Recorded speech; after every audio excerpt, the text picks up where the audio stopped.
Hello tout le monde, aujourd'hui on va se retrouver dans une petite vidéo podcast. J'avais demandé sur Instagram si ça vous intéressait de savoir quels étaient mes podcasts préférés, étant donné que sur ce réseau-là j'en partage de temps en temps et beaucoup d'entre vous étaient pas mal intéressés, etc. Donc je me suis dit que j'allais faire une petite vidéo pour répertorier mes petits podcasts préférés, pourquoi je les aime, mon épisode favori, celui que vous devriez écouter, etc. etc. Donc c'est de ça dont on va parler aujourd'hui. On se lance quoi! Alors déjà, pour ceux qui connaissent pas du tout le principe du podcast, un podcast c'est quoi? C'est une espèce d'émission qui est diffusée en audio en fait. Donc c'est hébergé sous les grands hébergeurs connus genre iTunes et Apple Music pardon et Spotify, SoundCloud, Deezer. Il y a pas mal de plateformes où on peut écouter des podcasts. En fait, on les stream de la même manière qu'on stream de la musique. Ça s'apparente un peu à écouter la radio, sauf que c'est pas en live, c'est pré-enregistré et c'est une sorte d'émission. C'est c'est carrément une émission. C'est ça qui est rediffusé en audio. Pourquoi j'aime bien en écouter? Parce que c'est simple en fait. J'adore regarder des vidéos sur YouTube, etc. Mais des fois, bon, t'as pas le temps, t'as envie de juste avoir l'audio quoi. Juste avoir l'audio c'est bien. Moi je passe quand je vais en cours, je passe 45 minutes dans les transports. Donc je mets un podcast et j'écoute ça. En même temps je fais quelques petites choses sur mon téléphone, des choses comme ça. Ça me permet d'écouter, ça me permet de me divertir sans avoir besoin du visuel. Alors je sais que c'est difficile quand on se lance, je pense qu'on n'a pas l'habitude de ce format où il y a rien à regarder, mais au fur et à mesure, plus on en écoute et plus on se rend compte que c'est vraiment top parce qu'on peut faire plein de choses à la fois pendant qu'on écoute son podcast. C'est un peu le livre audio, tu vois. Donc c'est super cool. Moi, j'écoute mes podcasts sur Spotify parce que je suis abonnée Spotify. Du coup, tous les podcasts que je vais vous citer, vous pouvez les retrouver sur Spotify. Je pense que vous pouvez aussi les retrouver du coup sur Apple Music. Pour Deezer, je ne sais pas, j'ai pas envie de m'avancer et de vous dire des bêtises. Mais sinon, vous pouvez aussi écouter les podcasts sur généralement le site.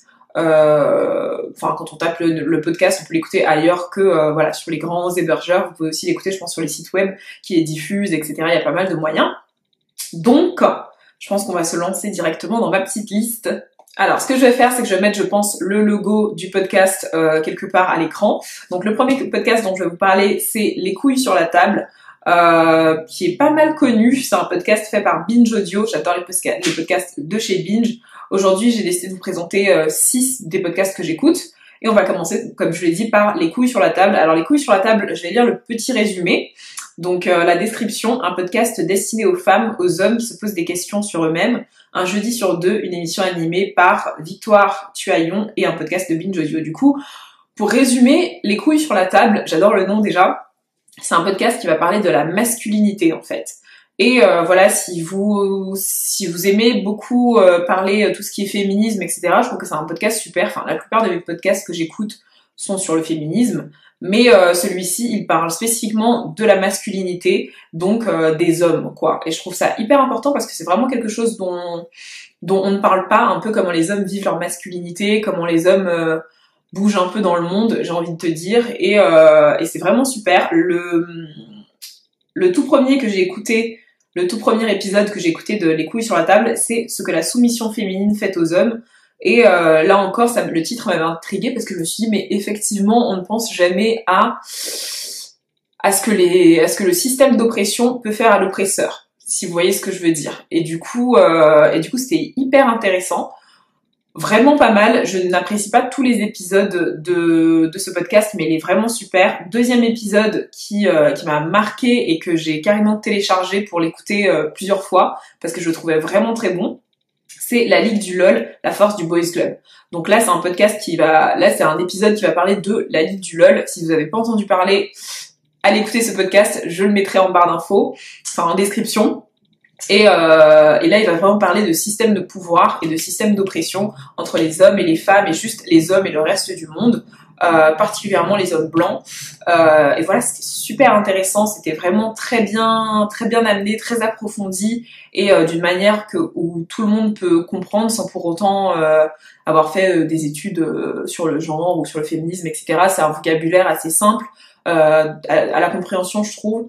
Et c'est vraiment, moi il m'a un peu ouvert les yeux sur plein de choses et j'étais en mode, waouh, illuminée. Donc je vous invite énormément à aller écouter cet épisode de Les couilles sur la table. Le deuxième podcast dont je vais vous parler, c'est le podcast Émotion.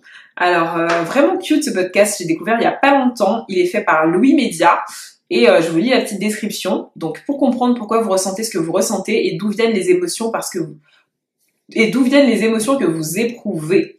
Donc voilà les épisodes, d'ailleurs je l'ai pas dit pour les couilles sur la table, les épisodes sont environ 45 minutes, 40-45 minutes pour émotion. Pour les couilles sur la table, c'est vraiment, ça diffère, il peut y avoir des épisodes de 40 minutes comme des épisodes d'1 heure ou des épisodes de 20 minutes, ça dépend vraiment du sujet et des invités, parce que bon, il y a souvent des invités du coup pour les podcasts en général, c'est souvent une ou deux personnes et quelqu'un en plus, un invité ou une invitée. Pour émotion, mes épisodes favoris, mon épisode favori surtout, ce sera le pouvoir. Est-ce agréable de se sentir puissant? Dans cet épisode,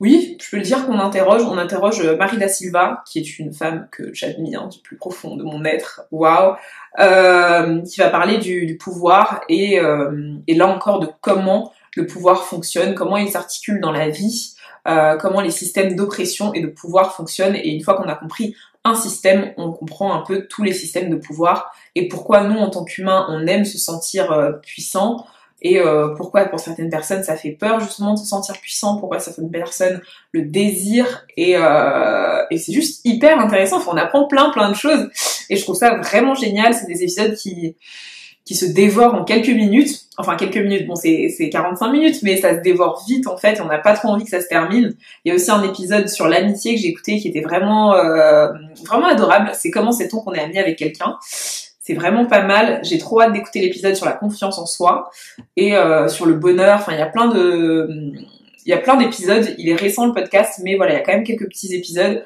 Et on se sent quand même, on a vite envie d'avoir un prochain épisode, vu que j'aime beaucoup la manière dont ils abordent en fait justement ces émotions à travers les yeux de pas mal de personnes. Donc il y a pas mal de témoignages à l'intérieur du podcast et c'est vraiment, c'est juste trop bien. Si c'est un sujet qui vous intéresse, n'hésitez pas, le podcast Émotion. Troisième podcast dont on va parler, c'est le podcast Basilic. Super sympa, je vais vous lire la petite description encore. C'est le podcast consacré à l'environnement et aux initiatives positives. Alors vous savez que moi je suis dans une démarche écologique, green, naturelle. Je suis dans cette démarche depuis assez longtemps quand même en vrai maintenant. J'ai commencé par utiliser des produits naturels pour mes cheveux, ensuite c'était pour le visage, ensuite c'était pour le corps. Ensuite, ça passe par l'alimentation, etc. Et j'articule vraiment ma vie autour d'un mode de vie. Enfin, j'essaie d'articuler ma vie autour d'un mode de vie sain, des aliments sains et d'éviter tous les produits chimiques. Enfin, si vous connaissez la chaîne, vous savez un peu comment ça se passe pour moi. Et ce podcast, en fait, ce que j'aime beaucoup, c'est qu'il va présenter des entrepreneurs, plus ou moins, en tout cas les épisodes que j'ai écoutés, des entrepreneurs dans le monde du bio, du green et qui s'articulent autour de l'écologie, ce genre de choses. Les épisodes que j'ai kiffé, celui que je vous recommande. Enfin, je vous en recommande plusieurs en vrai, mais bon. Là, j'ai beaucoup aimé l'épisode avec Juliette Munoz, cofondatrice de La Canopée, cosmétique 100% d'origine naturelle. J'ai kiffé, c'était 32 minutes, donc très court. Enfin, très court pour un podcast, parce que j'ai l'habitude d'écouter des podcasts très très longs. Et dans cet épisode, en fait, elle va nous raconter comment elle a créé la marque cosmétique La Canopée. Je ne sais pas si vous connaissez cette marque, qui est vraiment une marque que j'admire, j'adore et que j'ai trop envie d'essayer. C'est le genre de marque qui te fait de l'œil et t'attends d'avoir un petit peu de sous pour pouvoir investir. Mais voilà, c'est une marque 100% d'origine naturelle. Il me semble que les produits sont faits en France, sont faits à Grasse. Donc c'est vraiment trop top. Et elle explique un peu comment elle et sa sœur, il me semble que c'est sa sœur, elles se sont lancées dans la création de cette marque et du coup on a un parcours entrepreneurial et on apprend pas mal de choses sur l'entrepreneuriat et sur comment faire pour avoir une entreprise, pour l'agrandir et comment les gens l'ont vécu et je trouve ça super intéressant et super enrichissant en fait. Donc j'ai aussi écouté l'épisode de Julie Richard, la cofondatrice de Nuo, qui est la première box beauté naturelle et bio. Donc c'est une box beauté un peu comme la Birchbox. Donc voilà, c'est une box beauté mais 100% naturelle et bio. Et du coup, elle nous explique du coup son parcours, comment ils ont créé la box, les premières commandes, comment ça s'est passé, comment ils s'organisent à l'heure actuelle. Et là encore, si l'entrepreneuriat, si entreprendre dans la vie, c'est quelque chose qui vous plaît et qui vous inspire, que vous avez envie de faire un jour, et surtout d'entreprendre dans la branche un peu plus naturelle, respectueuse de l'environnement. Je vous invite vraiment à aller écouter le podcast Basilic. Ils ont plein d'épisodes super sympas et on apprend aussi pas mal sur les entrepreneurs en fait de l'heure actuelle, les entrepreneurs, leurs projets, la manière dont ils vivent les choses. C'est vraiment trop bien. Ensuite, on a le podcast Un podcast à soi, qui est vraiment un podcast que je dévore et où j'ai enregistré une multitude d'épisodes pour les écouter encore et encore. C'est un podcast de chez Arte Audio. Je vous lis la petite description. Donc, chaque premier mercredi du mois, un podcast à soi mêle intimité et expertise, témoignages et réflexions pour aborder les questions du genre, de féminisme, d'égalité entre les femmes et les hommes. Un podcast de Charlotte Bien-Aimée pour Arte Radio. C'est vraiment un podcast excellent. Pour moi, c'est un peu la crème de la crème. Il est mais d'une puissance et il est vraiment varié. Et waouh, comme je vous ai dit, je trouve que c'est vraiment la crème de la crème. Je les ai presque tout écouté, tous les épisodes. Il y en a qui m'intéressent un peu moins d'autres, donc que j'ai pas encore écouté. Mais waouh, alors je vous conseille, laissez-moi voir lequel je vous conseille en premier d'épisode. Les Flamboyantes, qui est l'épisode numéro 7, qui parle des femmes noires et du féminisme. Et ça, waouh, c'est vraiment très fort et très puissant, parce qu'on a le témoignage de plusieurs femmes noires, et comment elles vivent le fait d'être une femme noire, et il m'a un peu fait mal au cœur, parce qu'il était un peu dur à écouter, parce qu'on se retrouve dans les paroles des femmes, et les paroles des femmes sont généralement un peu, moi je m'aimais, elles te disent qu'elles ne s'aimaient pas avant très longtemps, elles aimaient pas leurs cheveux, elles aimaient pas leur couleur de peau, plein de choses comme ça, et on se retrouve un peu à l'intérieur, et voilà, il est un peu, il est vraiment bien, parce qu'il parle des violences aussi qu'on subit, des violences sexistes et raciales à la fois, et c'est un podcast vraiment hyper important, en tout cas c'est un épisode vraiment hyper important, et il dure 48 minutes, mais qu'est-ce qu'il était beau, quoi. L'épisode s'appelle Les Flamboyantes, et je trouve que c'est aussi un nom qui nous convient bien, tu vois. Ensuite, dans le même podcast, il y a l'épisode Ainsi soit-elle, qui est le numéro 10, je le lis sur mon téléphone, qui est le numéro 10, et qui parle du féminisme et des religions.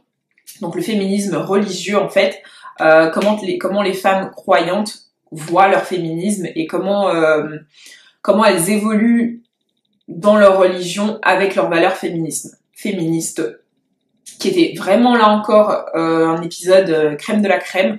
À l'intérieur de l'épisode, on parle d'une femme musulmane, d'une femme catholique et d'une femme juive.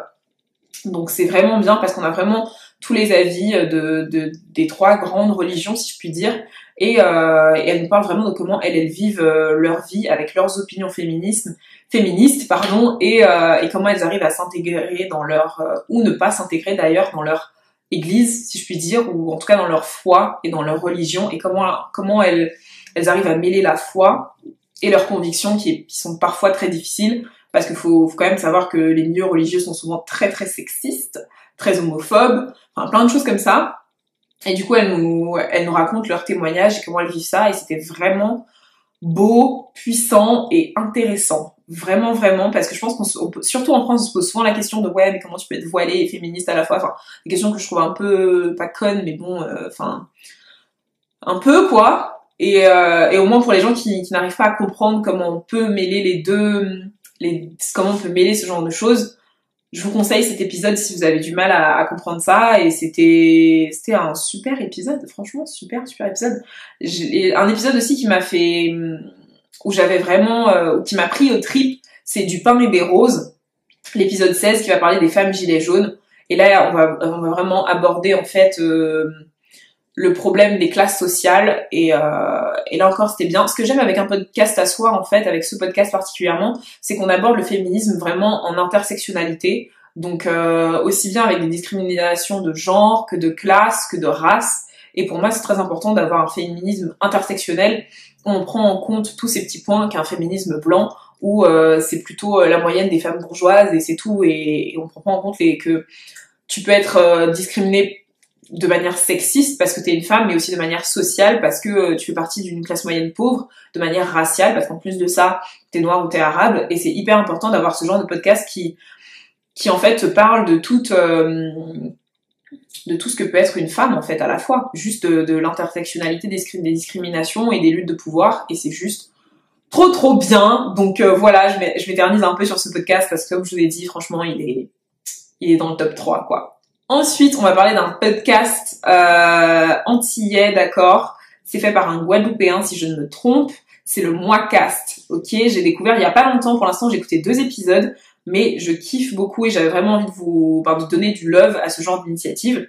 Donc le Moicast c'est un podcast de débat et d'opinion sur la culture antillaise animé par Samora alias Flashty. Et là encore c'est super bien parce qu'en fait on met en lumière donc à chaque épisode plus ou moins un Antillais, donc Guadeloupe ou Martinique, je pense que je sais pas s'il y a des Guyanais, si c'est vraiment, enfin bref, en tout cas on va dire des Domiens pour pas dire Antillais, et c'est super parce que du coup on parle de leur parcours, on parle de la manière dont ils se sentent, Antillais ou pas, Guadeloupéens ou Martiniquais, comment ils se sentent à ce moment-là et comment ils voient la vie future, est-ce qu'ils se voient rentrer, est-ce qu'ils se voient pas rentrer, de leur travail, etc. J'ai écouté l'épisode 2, Jade, le militantisme pour se trouver du sens. J'ai vraiment adoré parce que Jade, elle est au Canada, il me semble, si je me souviens bien de l'épisode, et elle va vraiment nous parler de tout ce qui est justement féminisme, question de genre, comment elle vit son homosexualité au sein de la communauté noire antillaise et comment c'était plus ou moins facile ou plus ou moins difficile. J'ai écouté aussi l'épisode 3, Joey, créer un média for us by us. Et là encore, c'était vraiment super bien. Il nous donne vraiment c'est vraiment une discussion en fait sur l'antillanité, si je puis dire. Et je trouve ça génial en fait. Je trouve ça génial d'avoir un podcast un peu consacré à notre communauté. Enfin, ou peut-être pas à la vôtre, mais à la communauté antillaise en tout cas, et de me retrouver dans des parcours et de me retrouver dans des voix et de juste avoir de la représentation en fait, de pas écouter que des podcasts d'entrepreneuriat où il y a pas de gens qui me ressemblent et où il y a pas de gens de ma culture en fait. Là, je peux vraiment écouter un panel de personnes, un panel de personnalités, d'humour que je comprends et d'humour qui me touche et de problématiques qui me touchent profondément. Donc le Moicast, c'est vraiment super. Si vous voulez en apprendre un peu plus aussi sur la communauté antillaise, sur leur culture, enfin sur notre culture, quoi que ce soit, je vous invite à aller donner du love et si vous êtes antillais, ben donnez du love quoi quand même. Et le dernier, le meilleur pour la fin, j'ai envie de dire, le dernier podcast dont je vais vous parler, c'est Kiffe ta race. Je pense que si vous me suivez sur Twitter, vous savez que j'en parle H24 de Kiffe ta race, qui est un podcast par Binge Audio, fait par Rokhaya Diallo et Grace Lee. Donc je vous lis le petit résumé. Un podcast pour explorer toutes les questions raciales sur le mode de conversation et du vécu par Rokhaya Diallo et Grace Lee. C'est un podcast de Binge. Au niveau du temps, on est sur des épisodes de 45 minutes, parfois 1 heure. D'ailleurs, pour le Moicast aussi, on est sur 1 heure, 45 minutes environ. Pour Kiffe ta race, donc c'est des épisodes vraiment, j'ai pas envie de dire légers, mais en fait j'ai envie de dire que si vous ne connaissez aucune chose sur les questions raciales, vous allez quand même pouvoir écouter. Et ça, je trouve ça bien qu'il s'adresse un peu à tout le monde. Donc ça, c'est cool. Il y a plusieurs épisodes, je les ai presque tous écoutés, bien sûr.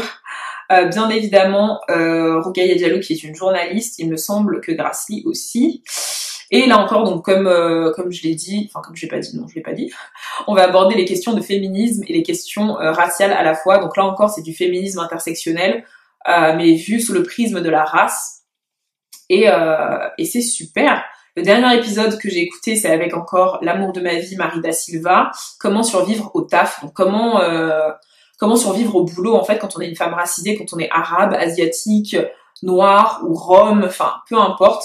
Quand on est une femme racisée, comment survivre au taf, comment survivre avec les remarques racistes qu'on peut vous faire, avec les discriminations raciales que vous pouvez avoir à votre travail et vous savez pas vous défendre, vous savez pas comment faire pour pas être discriminé, j'ai envie de dire comment répondre à la discrimination, genre quand vous venez au travail avec un afro et qu'on vous discrimine en vous disant que vos cheveux ressemblent à une éponge ou je sais pas, des choses comme ça, et en fait dans l'épisode on va un peu expliquer comment faire et les mécanismes à mettre en place pour éviter ce genre de situation, en tout cas pour renverser la situation et reprendre le pouvoir. Donc je trouve ça génial. L'épisode 13 aussi est un épisode que j'envoie un peu à toutes mes potes. Ça s'appelle Comment être un bon allié ou comment être une bonne alliée. Donc c'est un épisode qui s'adresse aux personnes blanches en fait qui veulent aider la cause, les causes raciales, j'ai envie de dire, ou toutes les causes minoritaires, hein, donc si je puis dire. Et on va expliquer en fait justement donc, comment être un bon allié et comment s'allier à la cause des problèmes raciaux. Donc je trouve ça vraiment génial parce que là encore, je pense que il y a beaucoup de personnes blanches qui veulent du coup essayer de pas faire taire les discriminations, mais aider à faire en sorte qu'il n'y ait plus de discrimination, mais qui ne savent pas comment faire et qui, en voulant aider, participent à cette discrimination. Vous voyez ce que je veux dire? Et du coup, avec ce genre de podcast, en tout cas avec cet épisode, je pense que ça leur permet de comprendre justement donc, comment bien faire les choses de manière à ne pas discriminer encore plus, ou à ne pas vexer. Enfin, voilà. Je pense que c'est quelque chose d'assez difficile d'être un bon allié. Et en tout cas, cet épisode, je pense qu'il peut aider vraiment à comprendre comment faire, quoi. Si vous êtes une personne blanche qui a regardé cette vidéo et que justement vous voulez... vous êtes contre les discriminations raciales, vous trouvez pas ça normal et vous voulez absolument aider la cause et vous voulez absolument aider les femmes ou les hommes qui sont discriminés tous les jours, je vous invite à aller écouter l'épisode 13 du podcast Kiffe ta race, qui peut peut-être vous donner des pistes par rapport à ça. Il y avait un épisode aussi que j'ai kiffé, c'était le numéro 7, les blancs ont-ils une couleur? Et là, les filles, donc Grace et Rokaya, elles invitent un homme blanc qui est un maître de conférence à l'université, je crois, quelque chose comme ça, et qui va parler justement de quand est-ce que la couleur blanche, en fait, elle a apparu, et comment elle s'est construite, et comment l'univers blanc se construit, et c'est super intéressant, et c'est super important, et oui, enfin, c'est juste génial. Je vous invite vraiment à écouter cet épisode, qui vous fera prendre conscience de pas mal de petites choses, je pense. Il y a aussi un épisode sur pourquoi le mot race est-il tabou, sur le fait que on n'ait pas de représentation en France. Donc l'épisode numéro 12, César so white, pour dire qu'il y a majoritairement des gens blancs au César par exemple, et que c'est pas normal, et pourquoi c'est pas normal, et pourquoi il n'y a pas de représentation, etc. Ce que j'aime bien, et je me concentre, et j'essaye de faire un maximum d'efforts pour écouter des podcasts en français, et des podcasts sur la société française, parce que c'est la société dans laquelle je vis et je peux avoir le plus d'armes concrètes pour ne pas que je sois discriminée dans quelconque manière en écoutant justement des choses qui se font. Vous entendiez ce petit là? Voilà. Donc du coup, comme je disais, excusez-moi pour cette petite coupure, j'essaie d'écouter des podcasts français, des podcasts qui parlent des problématiques françaises parce que à force d'écouter un peu les infos des médias sur ce qui se passe par exemple aux États-Unis ou je sais pas moi en Allemagne, etc. C'est pas la même conjoncture, c'est pas la même société, et du coup même s'il y a beaucoup de choses qui se ressemblent et on peut quand même prendre et apprendre de certaines choses qui se passent là-bas, j'aime me remettre dans un contexte francophone dans lequel je vis tous les jours pour avoir les bonnes armes pour combattre les discriminations que je vis tous les jours. Donc c'est super important et voilà pourquoi je le kiffe et voilà. Donc voilà les amis, c'était mes 6 podcasts favoris. Je suis désolée pour la longueur de cette vidéo. Vous me connaissez, j'adore tchatcher, j'adore parler, voilà. J'espère qu'en tout cas vous avez appris quelques petites choses aujourd'hui, que vous allez écouter les podcasts. Si oui, n'hésitez pas à me le dire en commentaire. Si vous avez écouté un épisode que je vous ai conseillé dans cette vidéo aussi, dites-le moi en commentaire qu'on en discute si vous avez aimé, si vous n'avez pas du tout aimé, si vous avez des suggestions de podcasts, maintenant que vous savez à peu près ce que j'adore. Si vous avez des suggestions de ce podcast qui se prêtent un peu au sujet qui m'intéresse, dites-le moi en commentaire que je suis toujours à l'affût de nouveaux contenus à écouter. Donc voilà, j'espère que c'est une vidéo qui vous a plu, que vous avez pu apprendre quelques petites choses et que maintenant vous ferez partie de la team podcast. Je vous dis à la prochaine et plein de bisous. Have you ever felt... Are you listening? Damn.